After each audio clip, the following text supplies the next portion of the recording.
It was the first time I played a game with my girlfriend, and I was really satisfied with my performance. But just as I wanted to play again, a swarm of FBI agents burst in suddenly. I tried to ask what was happening, but a policeman pinned me to the ground and put handcuffs on me right away. Later, they searched my house and found a large number of artworks, cash, and even 2 heavy weapons. Fuck is this, Jimbo? Jimmy, c'est AK-47.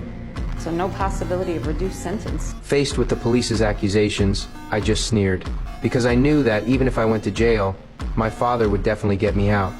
However, what I didn't expect was that this time he actually made a deal with the prosecutor for the sake of his business. If I pleaded guilty, the judge would only sentence me to 4 years in prison. Though I hated the idea, my father insisted. So I reluctantly agreed.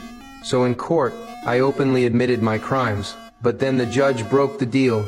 He claimed that I had possessed heavy weapons for my own selfish interests, and directly sentenced me to 10 years in prison. It was only then I realized my father and I had been betrayed by the prosecutor.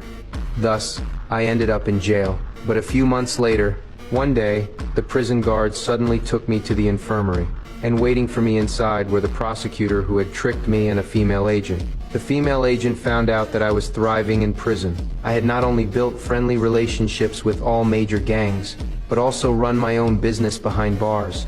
They valued my ability to get along with anyone, so they wanted to make a deal with me. They wanted me to get close to a serial killer. This killer had murdered many people, but the police had never found the victims' bodies, so they needed me to find out more useful information. In exchange, they would reduce my remaining prison sentence. This offer sounded tempting, but I knew the prison where the serial killer was held housed a group of insane inmates. So I refused their deal outright. The agent asked me to think about it before making a decision, so she left a file for me before leaving. When I opened the file at night, the cases inside shocked me deeply. This killer had already murdered more than a dozen people, and he only targeted young girls. All clues pointed to a bearded man. But strangely, the police had never found the bodies, which also prevented them from convicting him. After reading the file, I didn't know what to do, so I asked my father for advice the next day.